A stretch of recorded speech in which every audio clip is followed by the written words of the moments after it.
Hi, I'm Steve Younis. Welcome to the Speeding Bulletin, your weekly Superman video bringing you up to speed on what took place in the world of Superman from February 24th to March 2nd, 2017.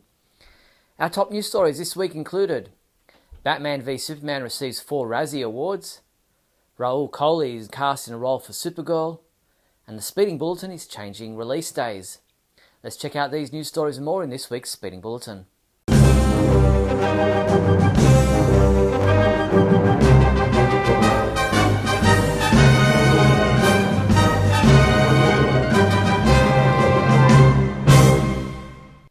In movie news, the Source writer Keith O'Neill wrote an article this week about why the 1978 film Superman the Movie deserves to be in the US National Film Registry. Superman was the second highest grossing film of 1978 and won a Special Achievement Academy Award for its visual effects. However, it's not included in the National Film Registry. We're helping to rectify that oversight by asking you to nominate Superman the Movie for the National Film Registry by clicking on the link at our website. Batman v Superman Dawn of Justice has won 4 Razzie Awards at the 2017 Golden Raspberry Awards, the annual awards which recognise the worst the film industry has to offer. The superhero film took home 4 of the 10 awards on offer, including Worst Sequel and Worst Screenplay. In TV news, this week's new episode of Supergirl was titled Homecoming and saw the return of Dean Cain's character Jeremiah Danvers.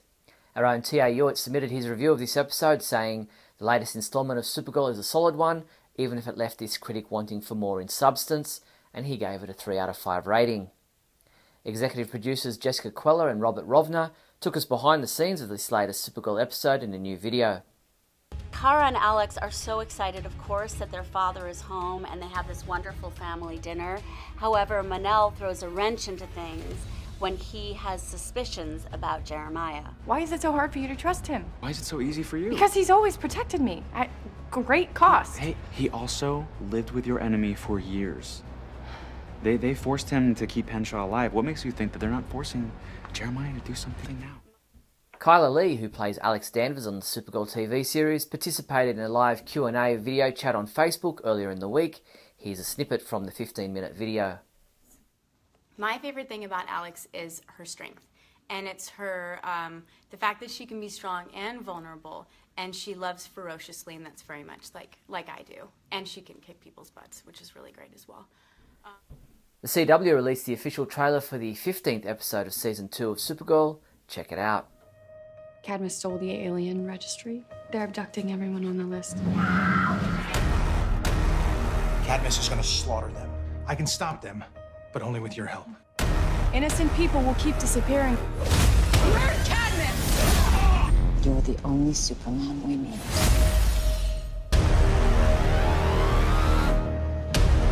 Are you with me?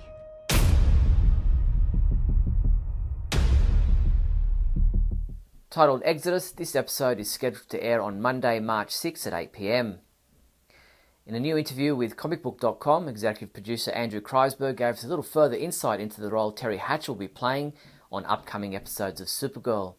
He said she's playing something completely different that was in her repertoire of all the things she's ever done, and she's doing it amazingly. We think Terry Hatcher will make her first appearance on Supergirl in the episode scheduled to air on Monday, March 13th. Entertainment Weekly reports that Rahul Kohli, best known for his role in the iZombie series, has been cast in the role of Jack Sphere for Season 2 of Supergirl. EW.com describes Jack Sphere as a charismatic tech genius who has spent decades working on a medical innovation that will eradicate major illness and change the face of the world, if it works. DC Comics fans might recognise the name Jack Sphere, who is also known as the villain Biomax. Kohli will make his Supergirl debut in the episode titled Ace Reporter, which will be the 18th episode of Season 2.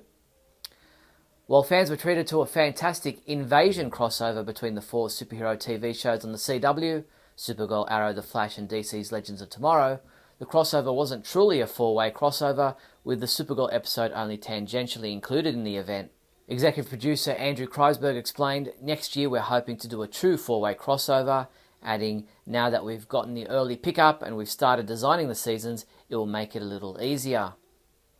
Superman homepage reviewer Thomas Dreyfus submitted his review of the latest Justice League action episode, which aired on Cartoon Network last Saturday.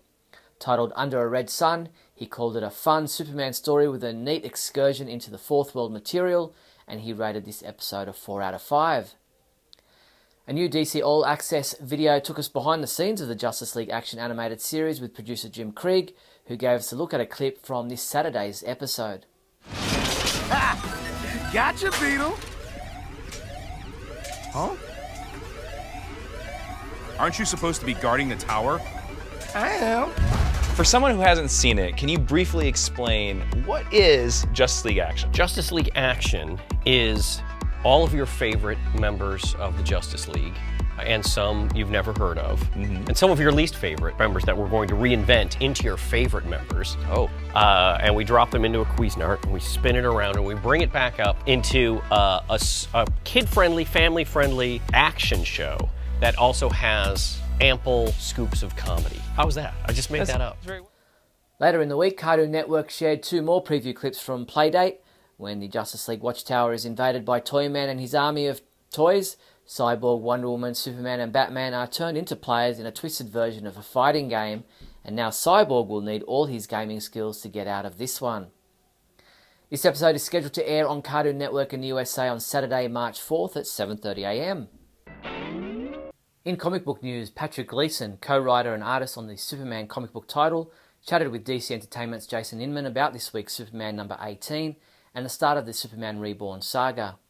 What is Mr. Oz up to? Who is the mysterious Clark Kent? And what's the mystery behind Superman and his family? We'll see that we get a mysterious visitor that brings in a photo album that raises all these questions, and through John we get to see that there really is a past connection between Lois and Clark, and John is mysteriously not part of that past. Comic books we reviewed this week included Action Comics 974, which was reviewed by Michael Bailey, who gave it a 5 out of 5 score, saying this issue was mostly setup, but Jurgens wrote the setup in an engaging manner. And James Lance reviewed Supergirl Being Super number 2, saying Tamaki has shown a good grasp of characters and situation for a young Supergirl trying to figure out her powers and her place in the world, and he also gave this a 5 out of 5 rating. Superman comics available this week from March 1st include DC Comics Bombshells number 23, Injustice Ground Zero number 7, Justice League number 16, which is available in a variant cover, Superpowers number 5, and Superman number 18, which is also available in a variant cover. Check out these Supergirl and Superman dresses for fangirls of all ages.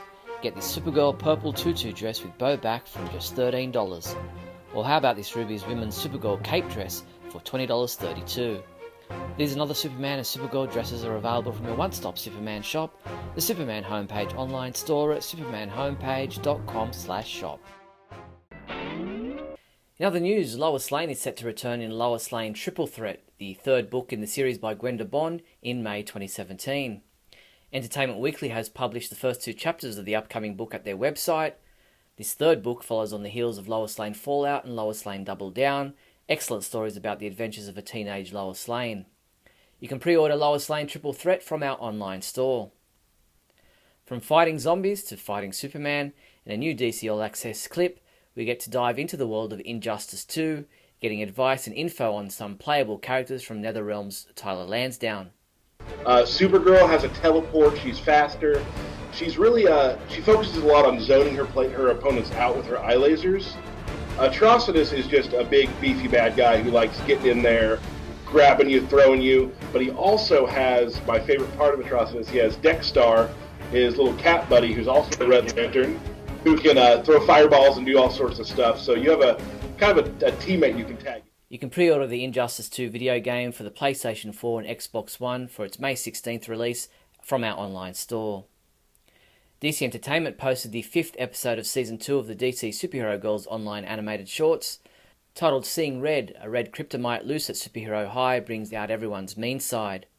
Also in a new DC All Access animation clip, we hear from actor Stephanie Shea, the voice of Katana, about what it's like bringing DC's heroes to life for the next generation of fans and how it feels to finally be the one doing the rescuing.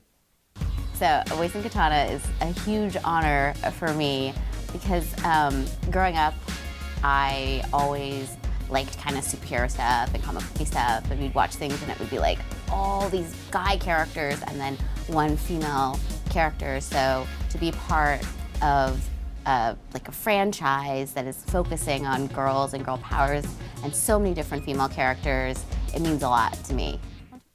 The 2017 Superman celebration is only a few months away, and to get you excited, Metropolis Tourism has released a promotional video.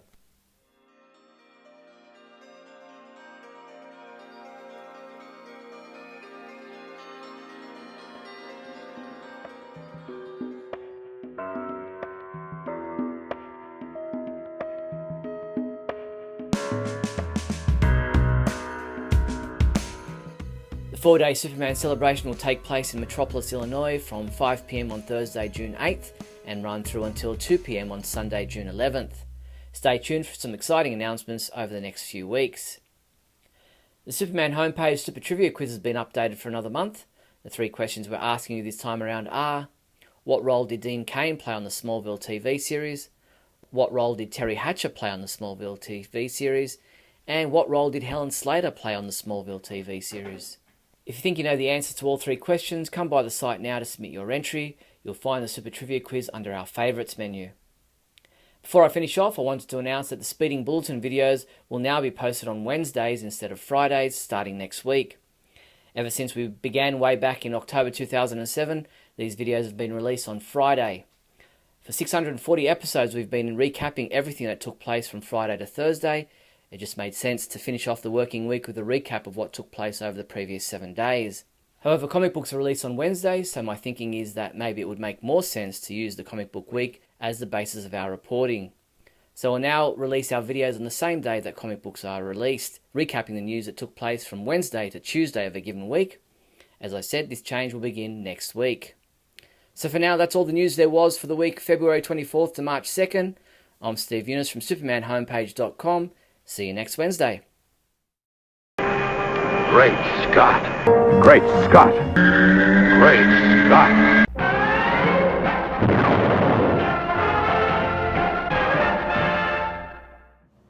Hello everyone and welcome to another fabulous edition of Great Scott.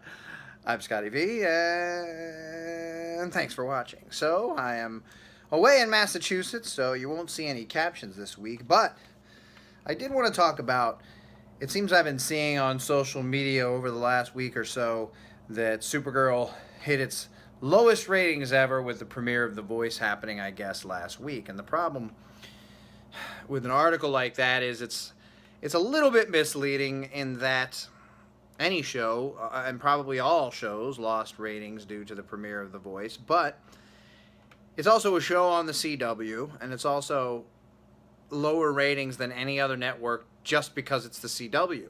It's in fewer households, fewer people watch it, it's got a smaller demographic, it's really for young, very young people in general. Now, we all watch these superhero shows, and I'm far from young, and I like them and I enjoy them.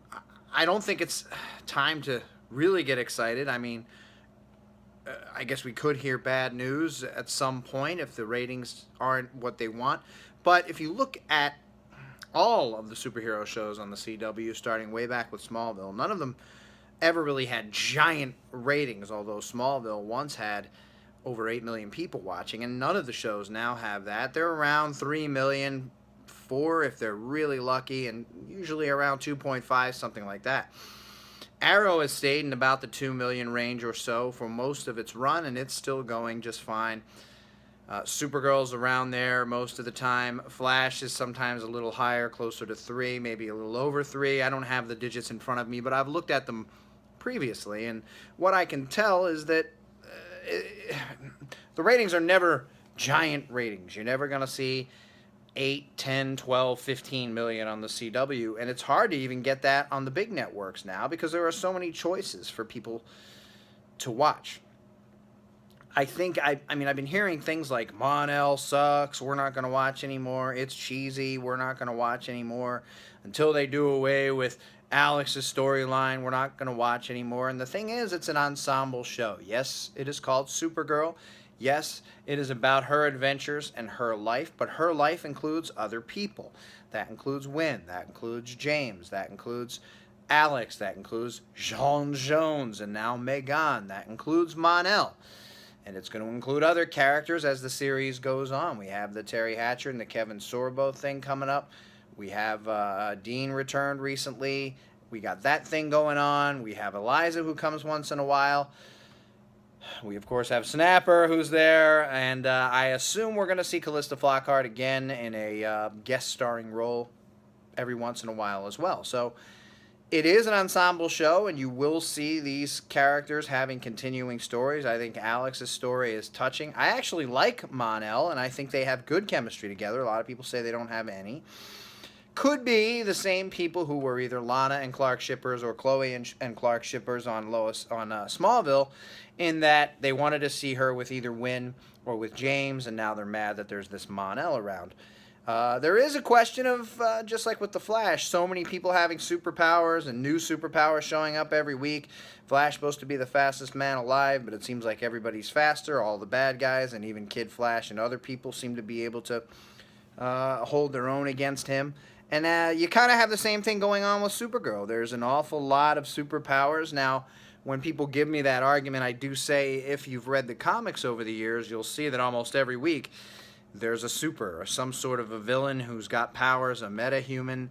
There are other heroes. It's a shared universe, so everybody does have powers. So when people say, God, everybody's got powers, Supergirl's not even special, that is the problem with having a shared comic book universe, which happens in the books every week. There are other super people around all the time. And if you're talking about the George Reeves show, when he caught, bank robbers, it's because they didn't have an effects budget and they didn't have all those super characters around. But now these shows want to have other supers. They want to have great effects. They want to have big villains and scary things, and they want to have Supergirl be challenged every week. So a lot of times it looks like she gets knocked down by everybody and she's in a battle, but how interesting would it be if she just walked in and took everybody out every time within seconds? The show would be over real fast. So I think I'd like more people to watch. I'd like the ratings to go up, but I think we're not in danger necessarily, although I'm not on the inside, so I don't know what they're thinking or what they expect. Thanks everybody for watching, and remember, always watch Supergirl and look up in the sky.